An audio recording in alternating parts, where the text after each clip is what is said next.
You have 30 days to remove that bridge. Constance Whitmore screamed it in my face, her words cutting sharper than the early fall wind. Then she turned on her heels, clicking like a countdown timer that nobody else could hear. I remember just standing there for a second, watching her walk away, that notice flapping on my front gate, feeling like the whole valley was holding its breath. Remove your bridge, or they'll remove it for you. A deadline dressed up as a threat. She didn't know what I knew not yet anyway. They wanted me gone, my land was the prize, and in their mind a piece of paper was weapon enough. But here's what folks like Constance never really get about power. It's not always the loudest voice in the room holding the cards. Sometimes it's the quiet one who built the deck. If you're sitting out there somewhere hearing this story from a place I've never seen, go ahead and drop a comment below. Seriously, I'd love to know where this story finds you, what part of the world you're in, and maybe if you've ever had to stand your ground against people like this. Monday, 7/0. Sunlight crept through the kitchen window and fell across the old Formica countertop. My house creaked, once the kind of sound that meant everything was still standing, at least for now. Outside, Merrick Creek ran slow beneath the bridge my grandfather built back in 1954, the water catching silver light that scattered up through the sycamores. It was peaceful. That kind of peaceful you only get when you know every sound around you is familiar. Then I heard the car engine brake in the morning hush tires crunching over gravel on the county road. I didn't bother heading for the door, just watched from the kitchen as a black SUV rolled to a stop outside my gate. 3 people got out, Constance first, moving like someone who'd already decided how this would end. 2 board members flanked her, both of them holding clipboards like shields. She strode right up to the gate, heels punching little holes in the soft earth, taped something to the iron frame, and turned to look straight at my house. Her mouth twisted into something halfway between a smile and a warning, then they piled back into the SUV and were gone in under 2 minutes. I waited until I couldn't hear the engine anymore before I stepped outside. The air was thick with the smell of wet leaves and creek water boots, leaving prints in the dew as I crossed the yard. The notice fluttered in the breeze, that bright white paper slashing across my rusty gate like a threat. I pulled it free, the tape making a sharp little rip, and read the header: Pine Valley Estates, Homeowners Association, Notice of Violation. Below that, typed bold as you please, unauthorized structure identified on shared easement. Owner must remove within 30 days or face legal action. Daily fines of $500 will apply after the deadline. This is your final notice. At the bottom, Constance's signature, big and loopy in blue ink, like she enjoyed signing it. I read it twice, folded it once, then walked back inside. The coffee on the counter had gone lukewarm. I set the notice down, stared at it a long moment. Shared easement. They were saying my bridge sat on common property. But that bridge my family built, that bridge 70 years ago on land we owned before Pine Valley even existed, before there was anything here but dirt roads and wheat fields. I opened the kitchen drawer, the one that sticks unless you yank it just right, and pulled out the old metal file box my grandfather gave me when I turned 18. Inside, deed records, survey maps, black and white photos of the land when it was nothing but scrub and creek. I spread them across the kitchen table. The deed showed clear boundaries. The survey map from 1970, yellowed but still readable, put the bridge entirely inside Merrick property. In the margin, my grandfather's handwriting: easement agreement, verbal, goodwill only. Goodwill. That's what he built. Everything here on: let the neighbors use the bridge when they needed it. Let the county run a power line through. Even built a substation on the property when the valley started growing. Figured it would serve everybody fair and square. I traced my finger along the edge of the map, following the property line, then glanced out the window at Pine Valley Estates, the gated community squatting over what used to be wild hills. 120 homes behind brick walls and electronic gates, the morning sun hitting their street lamps just wrong, making them flicker. I'd noticed that last week too. Little power surges, nothing major, just enough to catch my eye. I fished my phone out of my pocket and dialed Iris Calloway, my lawyer, sharp as a tack and always up before the sun. She picked up on the second ring. "Silas, it's early," she said, voice already in legal mode. "I told her about the notice." She went quiet for 3 seconds. I counted them. "They can't do that. The bridge is private property. I'll draft a response. Don't do anything until we talk this afternoon." I promised I wouldn't, then hung up. I opened the second drawer, the deep one on the right, the one I'd labeled Merrick Substation Power Supply Agreement, 1998-2048. I didn't even open the folder, just rested my hand on top of it. Looked out the window at the bridge 50 yards from my door. Wooden planks, steel underneath, wide enough for a single truck crossing Merrick Creek at its narrowest. On the other side, County Road 47, one way led into town, the other wound up toward the main entrance to Pine Valley. There was another route into the subdivision, though Oak Drive, a steep access road from the south, always washing out after a heavy rain. Last week, I saw the caution signs for landslide risk. They put those out every autumn when the weather turned. I finished my coffee, cold rinsed the cup, then headed outside again, this time straight toward the bridge. Birds were calling from the trees along the creek. My boots sounded hollow on the planks, stopped dead center, and looked down at the water brown with old leaves. My house, white paint peeling porch, sagging a little to the left, looked like it had grown up with the landscape. I turned and looked toward Pine Valley, could just make out the clubhouse roof over the trees. They wanted this land, that much was clear. Constance had made that plain, first polite suggestions, then offers, then complaints about aesthetics and maintenance, anything to keep the pressure on. I'd ignored it until now. This was different. This was an ultimatum. I knelt, ran my hand along the bridge rail, solid wood, no rot, no sign of neglect. I'd kept it up myself, just like my grandfather taught me, just like my father before his heart gave out. There's a little metal plaque bolted to the railing, green with age. Private property, Merrick family estate, 1954. Someone had scratched at it with a key, tried to scrape the words off fresh marks. I stood up, listened to the wind in the trees, thought about my grandfather standing here with me as a kid, showing me how to read a survey map. Land doesn't lie, he'd say. Paper might. People definitely will. But land tells the truth if you know how to listen. I snapped photos, bridge plaque, boundary marker, half buried in grass. Back at the kitchen table, I fired up my laptop, pulled up county records, zoning maps, utility filings. 20 years in urban planning taught me where to look, what to cross-check, and what's missing in a document. Every record said the same thing: Pine Valley's land stops short of mine. No easement, no right-of-way, 30 years of borrowed goodwill. I eyed the unopened folder on the table, a 50-page contract signed by my grandfather and Pine Valley's original developer in 1998 for power supply from the Merrick substation. 50-year term fixed rate, and near the end, page 43 highlighted in yellow.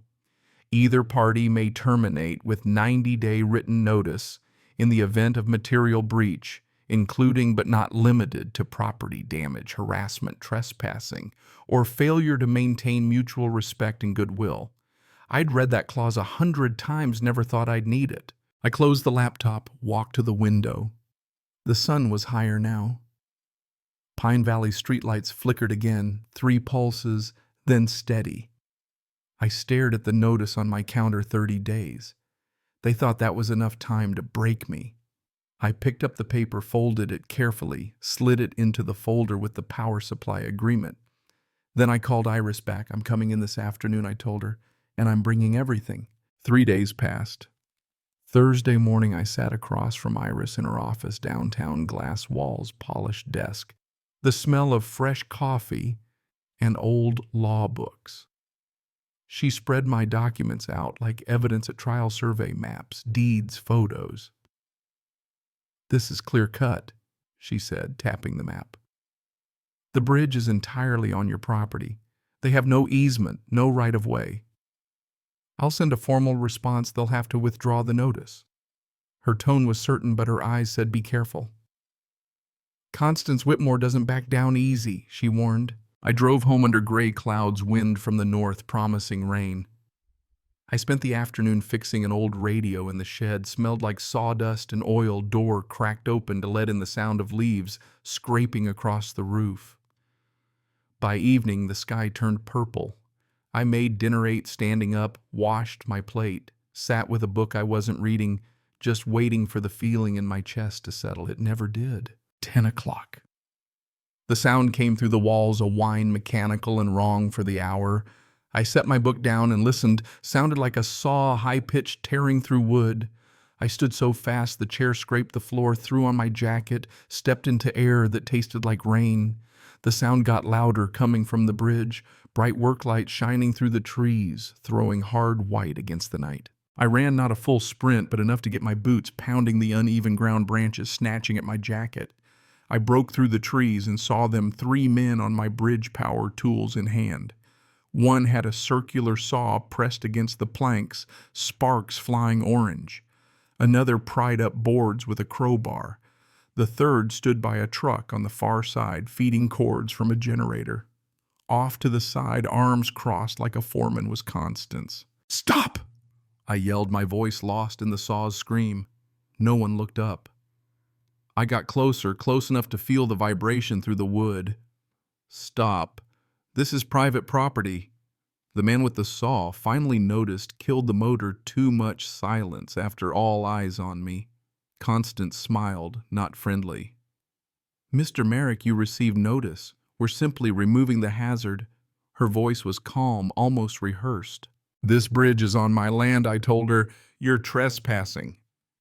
She tilted her head. "The bridge crosses a shared easement. The HOA is responsible for community access. Your structure is a liability." Something cold settled in my stomach. "You have no easement, no right to be here." She pulled a folded paper from her jacket. "We have documentation that says otherwise. You can challenge it in court, but by then this hazard will be gone." She turned to the workers. "Continue." The saw started again. I pulled out my phone and dialed 911. The operator picked up static in her voice. I gave my address, told her there were trespassers destroying my property. "Is anyone in immediate danger?" she asked. I looked at the men cutting my bridge at Constance, stone cold. "They're destroying my bridge right now," I said. "Send someone." She promised officers would be there in 20 minutes. I hung up and just stood there helpless as they tore up something my grandfather built with his hands. By the time the patrol car rolled up, they'd cut through a third of the bridge deck. Officer Dunar got out, flashlight in hand, face set with the look of a man who'd seen too many property disputes. "What's going on here?" Constance spoke first, gave her story, removing an unsafe structure all by the book. Dunar looked at me. I explained private property, no easement, trespass, and vandalism. He scribbled in a notebook, the light bouncing off the page. "This looks like a civil matter," he said at last, voice low as he spoke into his radio. "You'll need to file a complaint with the county. Without a court order, I can't stop work claimed under authority." I stared at him. "They're destroying my property." He nodded. "I understand, but I can't intervene without a restraining order or injunction." "Take it to court. I'm documenting this call. Both sides should contact their attorneys." He got back in his car and left taillights disappearing. The saw whined up again. I stood there until they finished for the night, until they loaded up, until Constance drove off without looking back. The bridge was missing a 10-foot chunk, supports exposed raw wood, gleaming where the saw had gone through. I walked to the edge, looked down at the water. I couldn't cross now, couldn't drive out. The nearest alternate route was 40 miles if the roads were clear. I walked home, lights off. The darkness felt heavier, like the quiet after a funeral. I thought about my grandfather, about hammering nails straight and painting rails beside him, about what he'd written on the substation stone, "Power serves.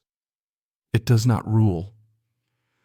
Constance's face stuck in my mind, lit up by work lights, cold as machinery, the sound of the saw echoing even after it stopped.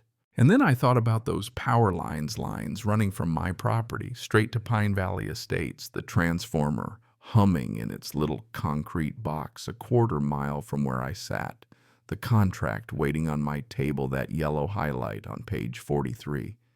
I stood up, made new coffee, opened my laptop, and started an email to Iris, subject line, "We need to talk." Friday morning broke cold and clear. By 6, I was outside, camera in hand, boots sinking into the mud left by last night's rain. The gap in the bridge looked worse in daylight. Jagged wood, splintered beams, pieces of plank scattered down the creek bank like shrapnel. I took photos from every angle, wide shots, close-ups, tire tracks, footprints. I even bagged a cigarette butt someone left behind. Marked off measurements, evidence every last bit of it. 20 years in urban planning had taught me documentation isn't paranoia, it's protection. I launched my drone-flown grid patterns up and down the creek, over the bridge, up the property line, recorded everything. The drone footage made it clear as day, the 10-foot gap, the fresh damage, the property limits. I backed up those files 3 ways. By 8, I was at Iris's office, black coffee, waiting on the conference table, stacks of evidence laid out like chess pieces.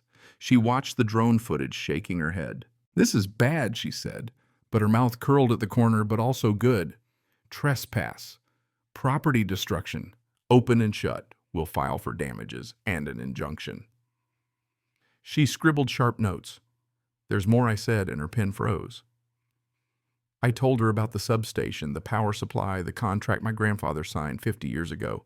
"You own their power supply?" she asked, like she was seeing me for the first time. I nodded. "And the contract has a termination clause if they breach." She leaned back, staring at the ceiling a long moment. "That changes everything. You're not just the victim here, Silas. You're holding leverage they don't know about."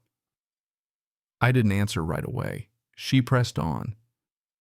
"We play this wrong. You're the villain, the man who cut power to 120 families. Children, the elderly folks with medical equipment. Are you ready for that?" "I'm not trying to hurt anybody," I said. "I just want them to understand there are consequences." She nodded slowly, eyes steady. "Then we do this right. File the lawsuit. Document everything. Give them every legal option before we go nuclear." She opened a new document on her laptop, started drafting the notice. "We'll send them a breach notice list, every violation, trespass, property damage, harassment. We give them a choice: repair the bridge, pay damages, issue a public apology, and strongly recommend they review their leadership."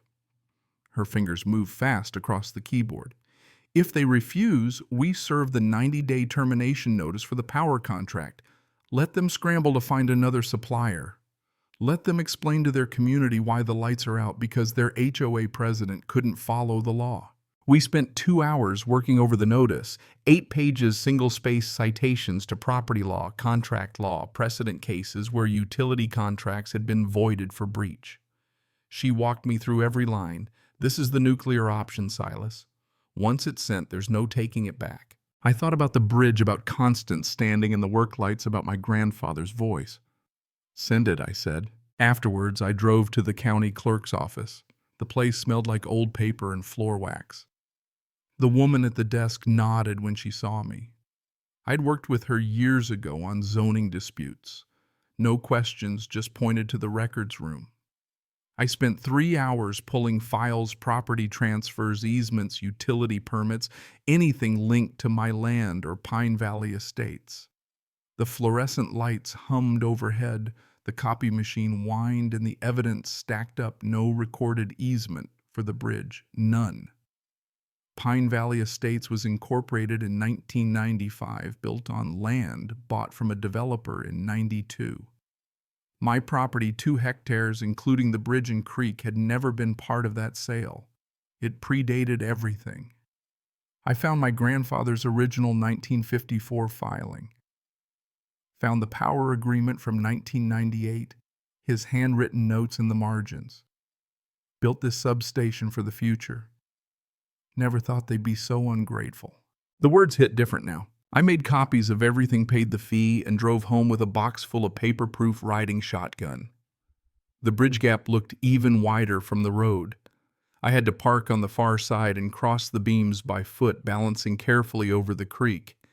Inside, the house felt different, quieter, more cut off from the world.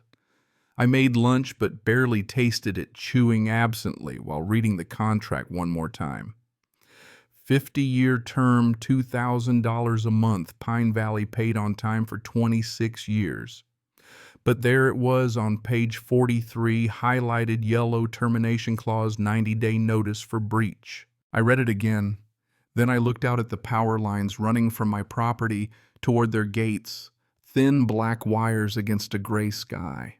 I could see the transformer station from here, the one at the edge of Pine Valley's brick walls. My phone buzzed text from Iris, notice of breach sent via certified mail and email. Copies to all HOA board members. Expect a response within 24 hours. I texted back a thumbs up, then walked outside, got in my truck, and drove the long way around 40 miles of county back roads to the substation.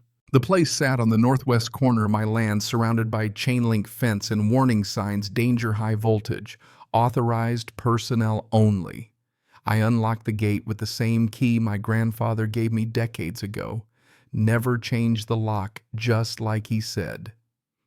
Inside, the concrete building buzzed with quiet energy, transformers, switchboards, meters showing load and voltage. I checked the gauges.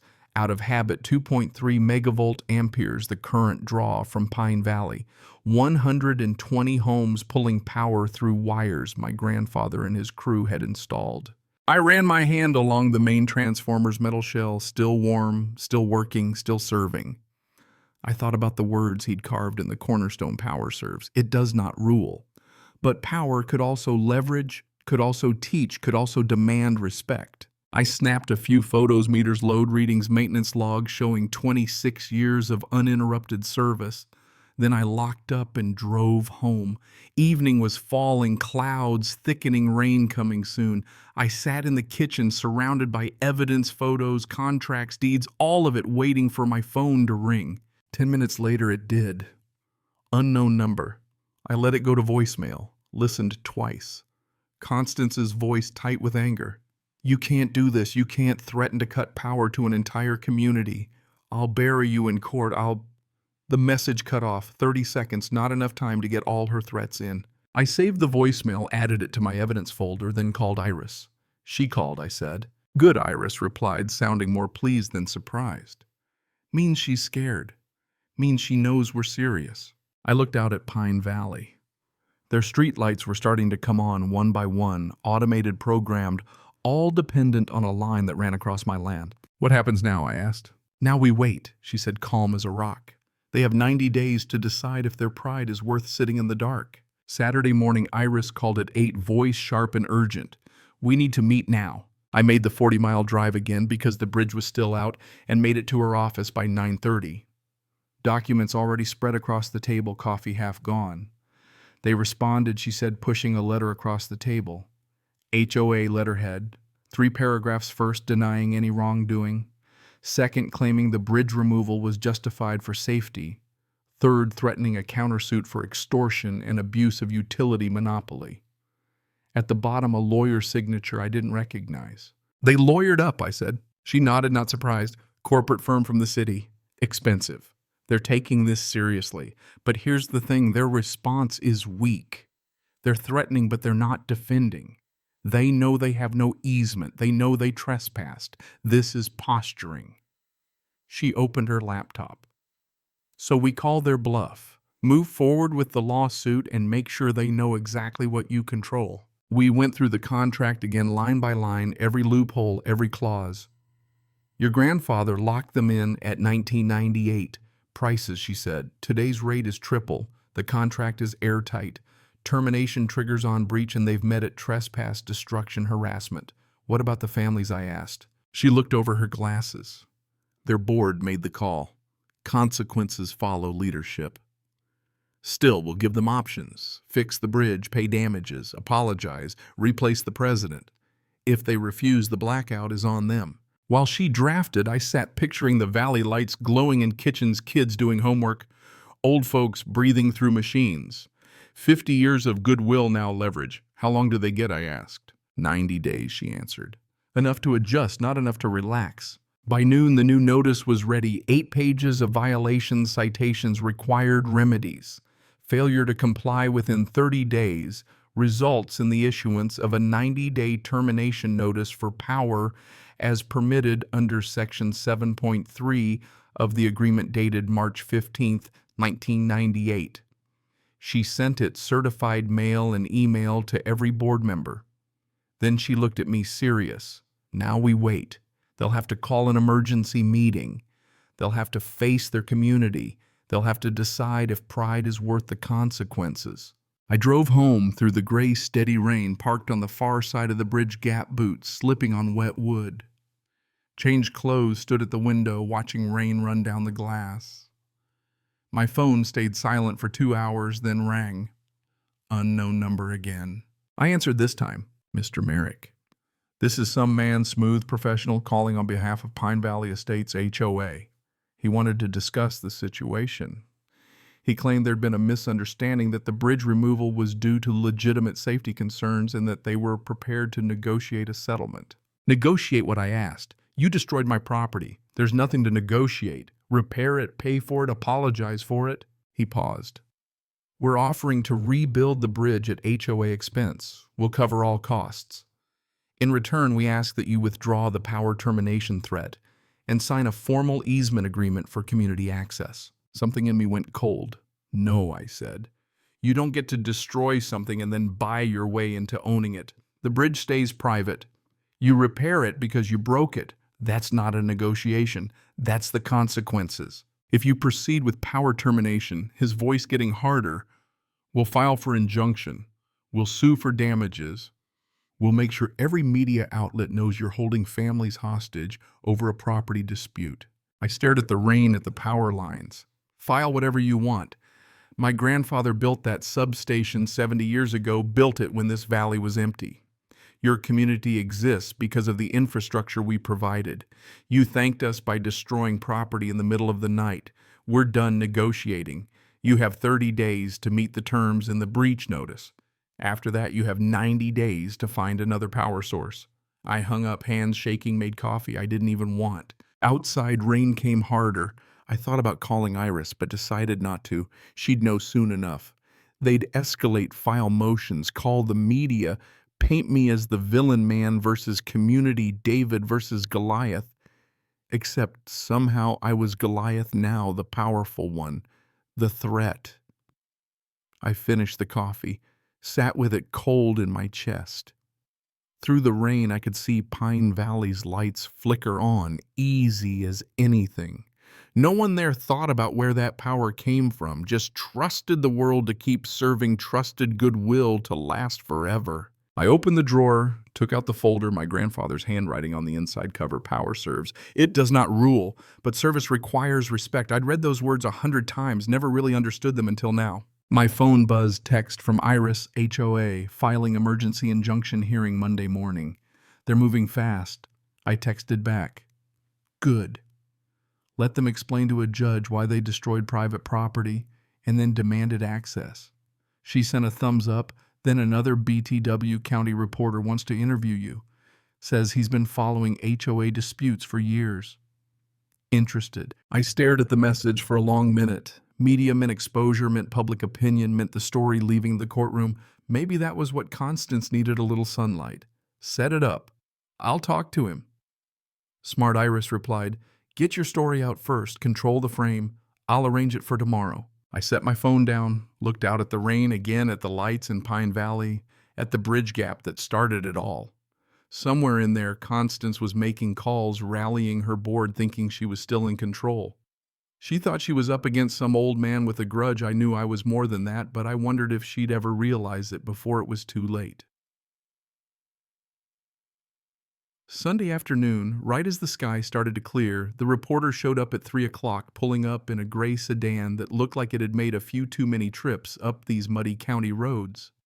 He was mid-30s, tired eyes, wearing a jacket that didn't quite fit, and carrying a messenger bag and a digital recorder. We sat out on the porch, even though the air had a bite to it. He said he liked interviews outdoors. More honest, he claimed. I made coffee anyway. He set his recorder between us on the old table, pressed record, and nodded. Tell me what happened. So I did. I laid it out step by step, the notice taped to my gate, the midnight power tools, the way Officer Dunar had shown up just in time to say it was a civil matter, the gap in the bridge that now separated me from the county road. I showed him the survey maps, the deed photographs of the damage, the contract with Pine Valley, the clause highlighted in yellow. He took notes by hand, even with the recorder running old school, he said. When I finished, he leaned back, looked me right in the eye. And the power folks are saying you're threatening to cut electricity to 120 families. I held his gaze.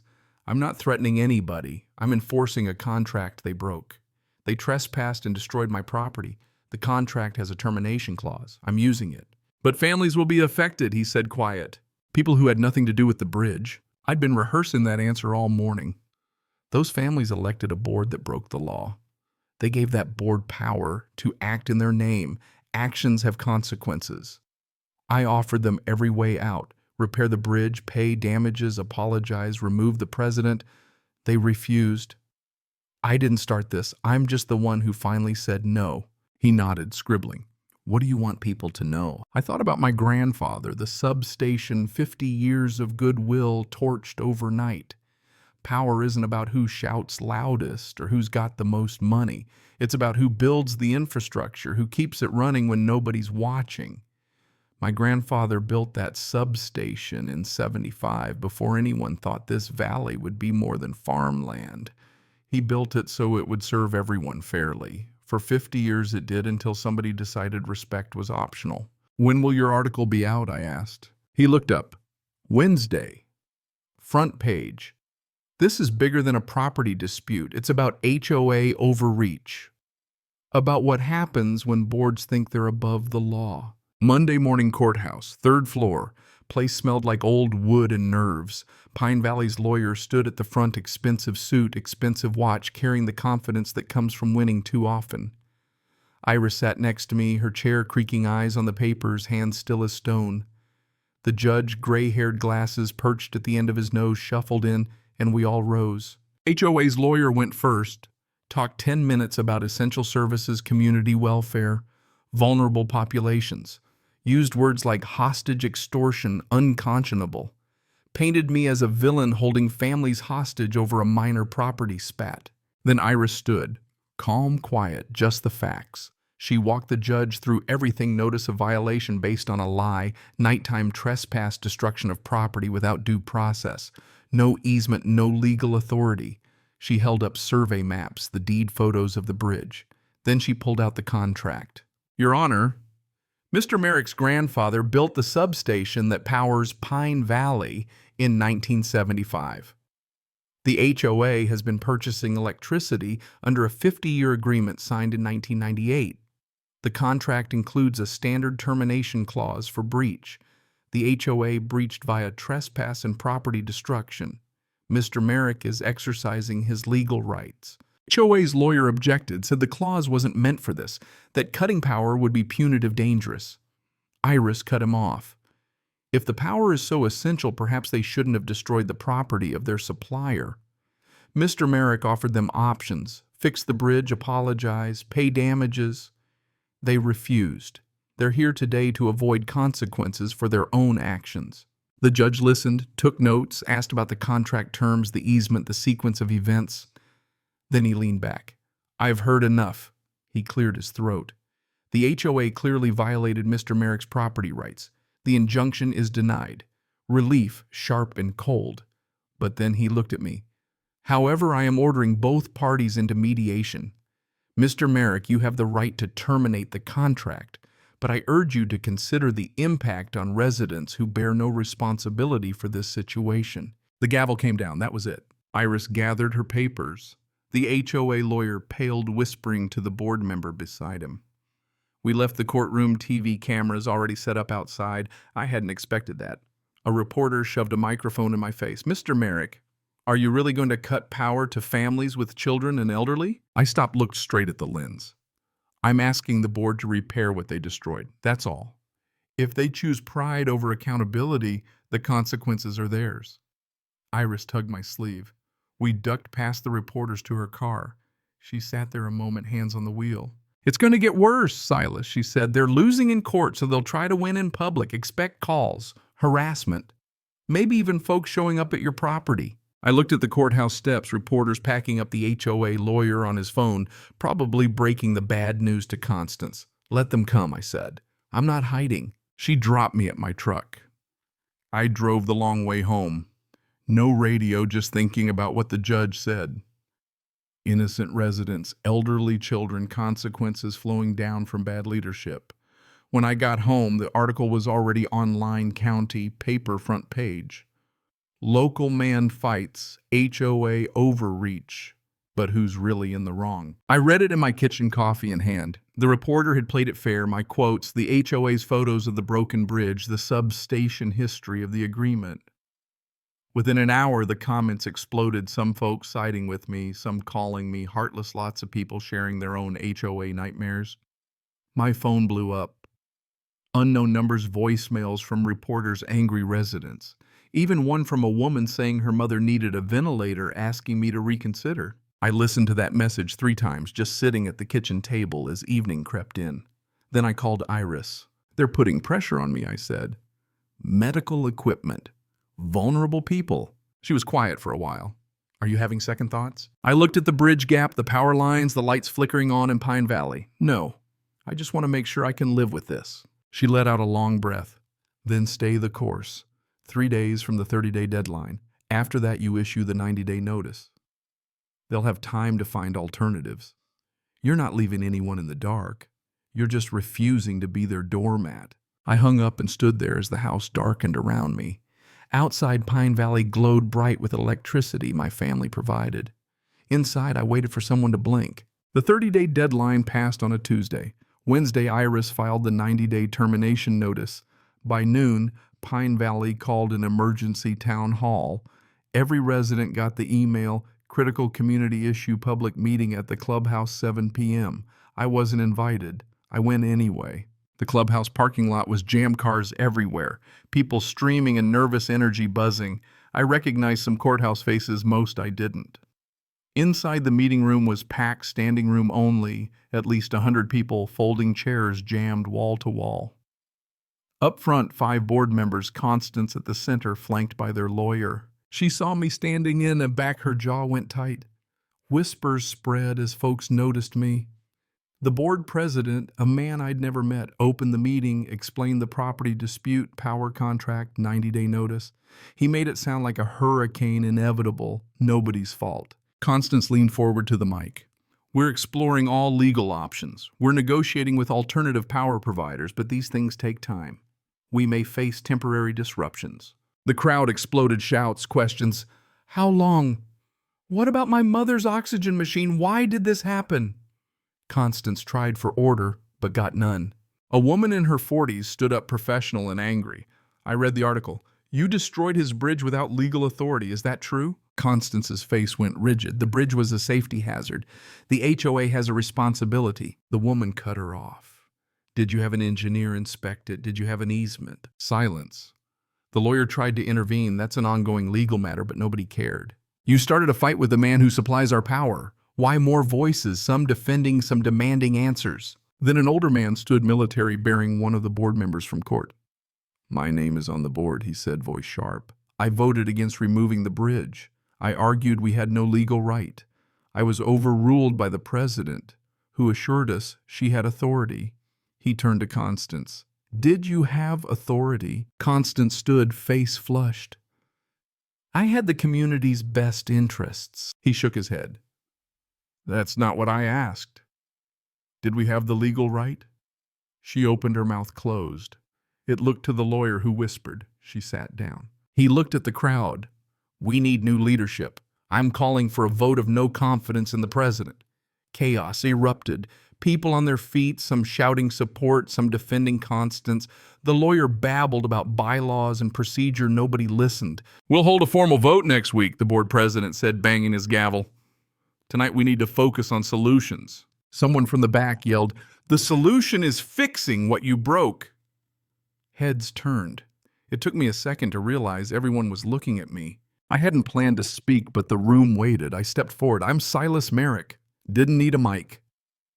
The silence was that thick. I didn't come to make speeches. I came to see if anyone would take responsibility. I looked at Constance. My grandfather built the substation that powers this community 70 years ago, built it on goodwill. For 50 years, that goodwill held. Then your board destroyed my property and told me to prove it was mine in court. I paused. Let it sink in. I gave you options. Repair the bridge. Apologize. Pay damages. You refused. You're here because your leadership chose pride over accountability. I'm not your enemy. I'm just the one who finally said no. A thin, elderly woman near the front stood. What do we do? She asked, voice trembling. I answered, you vote. You hold your board accountable. You remove the people who put you here, and you make it right. You have 90 days to find alternative power. That's more than fair. It's more than I got when they tore up my bridge. I started to leave, then turned back. For what it's worth, I don't want to cut anyone's power. I just want respect. You can still fix this. The question is whether your pride will let you. I walked out, hands shaking. The room erupted behind me, arguing, shouting. I pushed through the doors into the cold night air. Never wanted to speak in front of a crowd, but something in me cracked wide open, seeing Constance sit there still defiant. I drove home, Pine Valley's lights burning bright in my rearview mirror. For now, anyway. I didn't know how long that would last. The next move was theirs. 2 weeks rolled by, felt longer, honestly. The county paper ran a follow-up, Pine Valley HOA president resigns amid scandal. I read it over coffee, almost not believing how fast the tables turned after that town hall. Turns out after the vote of no confidence, someone on the board, probably that old veteran, called for a financial audit. What they found made the bridge mess look like a skinned knee. $12,000 of HOA funds spent on personal expenses, dinners charged to community budgets, hotel bills for conferences that never happened, credit cards with receipts that didn't match. The board vote was 45-3. Constance resigned the next day, stopped taking calls, put her house up for sale. I heard she moved out of state looking for a place where nobody knew her name. Meanwhile, construction crews worked on the bridge. Pine Valley's insurance finally coughed up the money. New lumber reinforced steel supports. Real permits this time. I was out there every morning making sure they didn't cut corners, got to know the foreman, decent guy. Apologized for what happened, even though he had nothing to do with it. Should have been done right the first time, he said, and I actually believed him. Sometimes accountability comes from the least expected place. Thursday afternoon. There's a knock on my door, wasn't expecting anybody. I opened it to find the board member from the town hall, the one in the flannel and jeans, no clipboard, just a man standing on my porch looking like he'd been practicing what to say all morning. Mr. Merrick, he started, voice quiet. Mind if we talk? I let him in, didn't bother with small talk. We sat at the kitchen table while coffee brewed the machine, gurgling in the silence. Finally, I poured 2 cups, handed him one. He didn't touch it at first. I'm here unofficially, he said. Not representing the board, just myself. I wanted to say sorry. I voted against the bridge removal, against every aggressive thing Constance pushed, but I didn't push back hard enough. Didn't speak up until it was too late. I let her run wild because fighting felt like more trouble than it was worth. That was cowardly. He wrapped both hands around the mug, finally took a sip. I'm retired military, 25 years. I was trained to spot bad leadership, and I saw it in her. But I kept quiet, didn't want the conflict. I'm sorry for not standing up sooner. He looked me in the eyes, and for once I didn't feel anger, just tired. What's the board doing now? I asked. He seemed relieved to move on. We're rewriting the bylaws, no more major decisions without legal review, nothing that touches someone's property without written authority. We're starting a neighbor relations committee too. Try to make sure we're not just talking to ourselves. We'd like you on that committee if you're willing. I must have looked surprised because he hurried on. You don't have to, but you understand.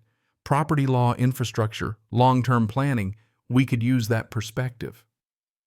I sat back thinking about my grandfather. and all the hours he spent at town meetings for the sake of the valley's future. Did I really want to spend retirement at HOA meetings? I didn't answer right away. "I'll think about it," I finally said. He nodded. We finished our coffee in an easier silence. When he got up to leave, he paused at the door. "The bridge should be done in another week. We're adding something with your permission, a new plaque making it clear it's private property, but also thanking your family for allowing community access. Makes it clear whose goodwill makes that access possible." I nodded. "That works?" He shook my hand, and when his truck disappeared down the road, I just stood at the window for a while watching the construction crew pack up for the day. The bridge looked better than ever. Wider planks, LED safety lights under the rails, reflective strips. A real sense that the valley might actually learn something from all this. That evening I drove down to the substation. Hadn't been there in a few days, so I unlocked the gate, stepped inside, checked the meters, 2.4 megavolt amperes, load up a little as people came home, turned on lights, made dinner, lived their lives. That's how infrastructure is supposed to work. So invisible that nobody thinks about it unless it breaks. I ran my hand along the transformer, warm and humming. My grandfather's words still carved into the cornerstone: "Power serves, it does not rule." I'd read that 1,000 times, but only now did it really make sense. Power without boundaries turns into tyranny, but with them, it serves everyone. On the way home, I stopped at the mailbox, Bill's junk mail, and a thick envelope from Iris. Inside the settlement agreement, Pine Valley HOA would pay $30,000 for bridge repairs, legal fees, damages, agreed to permanent recognition of my property rights, a formal easement document, annual maintenance contributions for the bridge. Everything I'd asked for, signed by the new board president, their lawyer. I signed, scanned, sent it back to Iris with just one word: accepted. Night fell while I made dinner. Through the kitchen window, I could see the new street lamps in Pine Valley flicker on burn-in. Steady now, no more surges. I'd been maintaining the voltage carefully, just enough to remind them I was still there, still watching, still providing. But truth is, I never seriously planned to cut them off, didn't want to. The threat was enough. The boundary was enough. In the end, they'd learned what my grandfather knew, that real power doesn't need to be wielded to be respected. It just needs to be understood. I ate dinner at the table, the survey map still spread out. Thought about calling Iris to say thank you, but figured it could wait until morning. Washed my dish, turned off the kitchen light, and stood in the darkness looking out at Pine Valley's lights. They glowed bright and steady, as they should, as they would continue to, because that's what goodwill looks like when it has boundaries. Tomorrow the bridge would be closer to finished. Tomorrow would be a quieter day. Normal or close enough. 3 months later, early spring. Sunlight slid through the bedroom window, bright and new, felt like a promise after a long winter. 7 a.m. Monday morning, same routine. French press water just off boil, 4 minutes steep. Ritual matters, I guess. I stood at the kitchen counter while it brewed, looking out at Merrick Creek. The water ran higher now, snow melt rushing fast. The bridge stood completed across it, pale new wood against the old steel. The new plaque caught the light: Merrick Bridge, private property est. 1954. Community access granted with gratitude. I took my coffee to the porch. Air still cold, but spring was underneath it. A couple walked across the bridge running gear, easy pace. They waved, I waved back. Didn't know their names, didn't need to. Respect is sometimes just a wave on a morning when the world finally feels right. I thought of my grandfather the day he brought me here as a kid, explained why he'd built the bridge wider than needed. Always build for what might come, not just what's here now. After breakfast, I drove to the county office. Planning Commission wanted me to review a new development proposal, look over infrastructure plans, check the math, make sure someone was thinking long-term. I agreed, not for the money, but because someone had to remember foundations matter. 2-hour meeting, then home under a clear sky, crossing the bridge without a second thought. That felt good. That afternoon, I walked to the substation key, still fitting the old lock. Inside, everything hummed steady and familiar.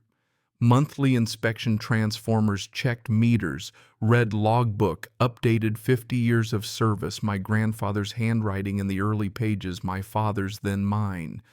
3 generations, same valley, same promise. I added my reading, signed my name, stood a minute with my hand on the transformer. Power serves, it does not rule. Evening settled and the lights of Pine Valley coming on house by house, lamp by lamp. Kids doing homework, people making dinner supported by lines they'd never think about unless something went wrong. That's how it should be. That's the gift my grandfather gave this place, not just electricity, but the steady reliability of knowing your home is safe, your community has boundaries. I finished my coffee, went inside. The house felt different, less isolated, less like a fortress, just a home again. I put away the survey maps, filed the contracts, everything finally in its place. My phone buzzed text from Iris, dinner next week. My treat. You earned it. I texted a thumbs up. As night settled over the valley, I looked around, old counter-sticking drawer kitchen window facing the bridge. Everything was the same as 6 months ago, but clearer somehow. I knew where my boundaries were, knew what was mine, what was theirs. I'd learned goodwill has limits, and that's not a bad thing. I didn't turn on the TV, didn't need the noise, just sat in the quiet, watching the lights of Pine Valley burn steady, the connection running silent and invisible from my land to theirs, infrastructure trust and a little hard-won respect. My grandfather built this place for the future, strong enough to last, strong enough to bend without breaking. He built it to teach not just about power, but about choice. I stood, turned off the kitchen light, looked out one last time. The valley glowed, the power flowed, and this time everyone knew exactly where the lines were drawn. You know what I mean?